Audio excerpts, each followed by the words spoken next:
They say you can't own nature, but some people never get the memo. Lake Haven.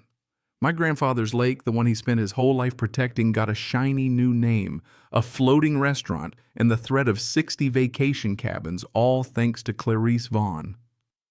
Money paperwork, a smile that didn't reach her eyes.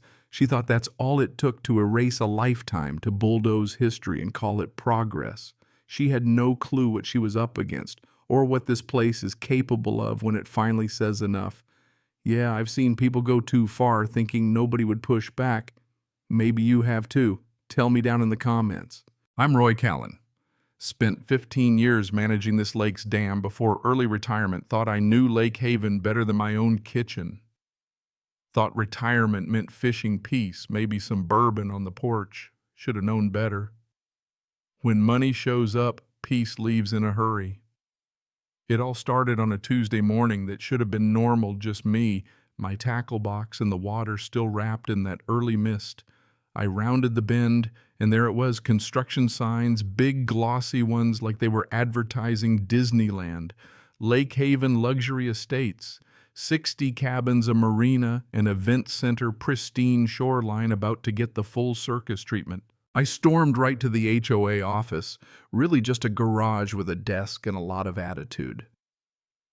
Clarice was there, her heels sharp as her intentions. She didn't even look up at first, just tapping away on her laptop like I wasn't worth a glance. When she finally did, it was with that cold smile 3 steps ahead like she'd already won. "Mr. Callan, what can I do for you?" I didn't bother with polite.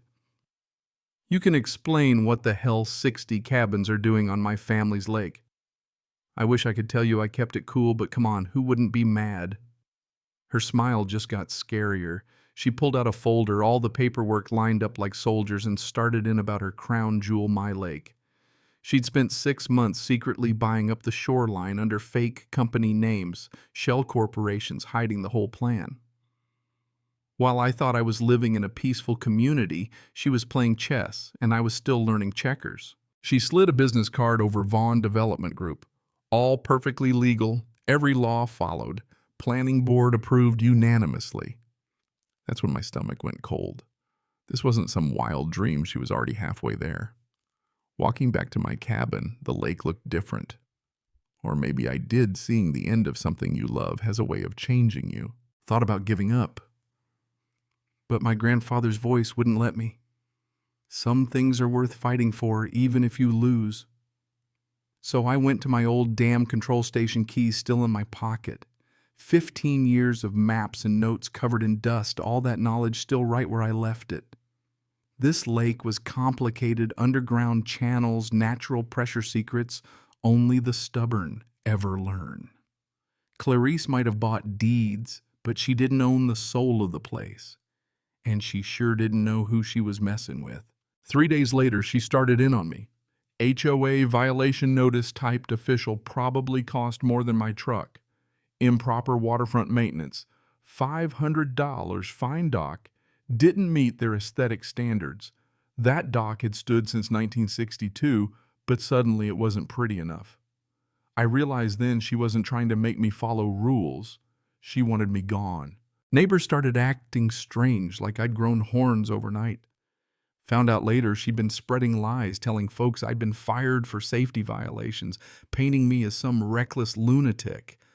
Earl Simmons, my neighbor for decades, pulled me aside. "Roy, she's got people believing you're one step from blowing up the whole lake." That stung, but it pushed me to fight back. Hired a young lawyer, Logan Pierce, fresh out of law school, still believed in justice like it was something real. Earl rallied the old families, Logan got the paperwork ready, and I brought proof Lake couldn't handle what Clarice planned. Public hearing at the high school. We showed up with signatures, environmental studies, the whole 9 yards. Clarice rolled in with a PowerPoint and a legal team talking jobs, progress, tax, revenue. Her side had dollar signs in their eyes. The board voted 5-0 for her project. Not even one question.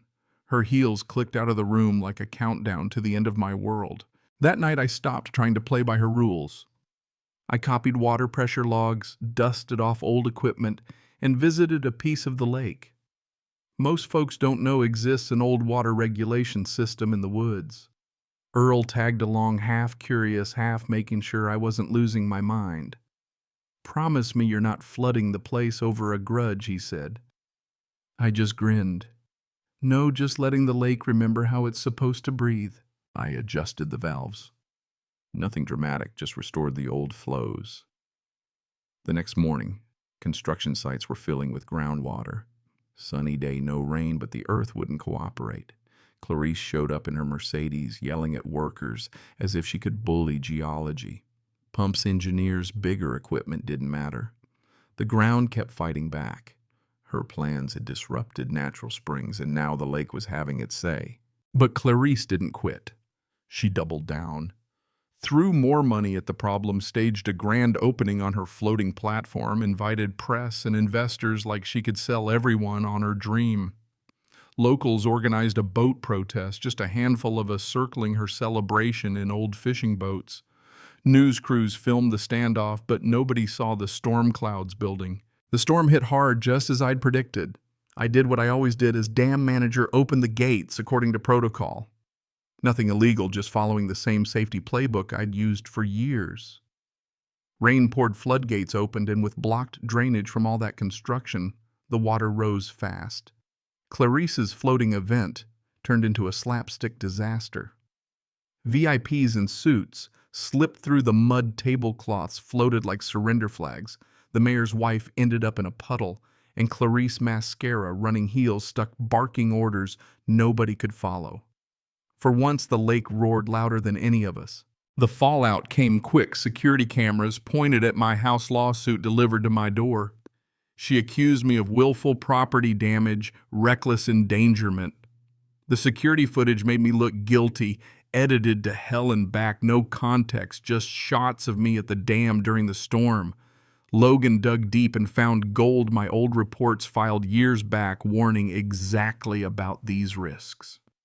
Clarice's team had based their plans on outdated surveys, ignored the truth, paid off whoever needed paying. In court, it was Clarice's army of lawyers against me and Logan, two stubborn fools with nothing left to lose. I told the truth, the judge saw through the spin, and the lawsuit was tossed. But Clarice wasn't done. She started a media campaign, bought my old co-workers' loyalty, painted me as a deranged saboteur on live TV. Neighbors crossed the street. The waitress at the diner stopped smiling. I thought about quitting, selling out, disappearing. But Earl showed up one night with bourbon and a stack of old maps. This lake needs the guy who knows how to listen to it, not some victim. We traced ancient water channels, found patterns nobody else could see. Clarice announced an even bigger project, 80 cabins this time, press conference, and all promising her new foundations were flood-proof. She had no idea that I'd quietly restored the natural flows under her fancy new buildings. The ground started shifting during her big speech, just a slow, steady settling. Investors panicked, pulled their money, and the news caught the whole thing live. Reporters went from slamming me to exposing her shortcuts. Bribes ignored warnings. The state started an investigation. Clarice's empire sank, literally and figuratively. She vanished overnight, bankrupt and disgraced. Lake Haven got protected status, wildlife came back, and mornings on the dock felt peaceful again. Earl and I would sit in silence, just listening to the loons in the water. I didn't gloat, didn't cheer, just remembered my grandfather's words, "Respect the water. It's older than any of us and a hell of a lot less forgiving." That's how it went down. Lake Haven fought back. Some folks never learn you can't own nature, you can only borrow it for a while. And sometimes when you push too far, the land has a way of pushing back. So what do you think? Was I right? Was Clarice just doing business, or is there something bigger at stake here? Let me know below, and if you stuck with me this far, I'd love to hear your story. Stick around, there's always another tale.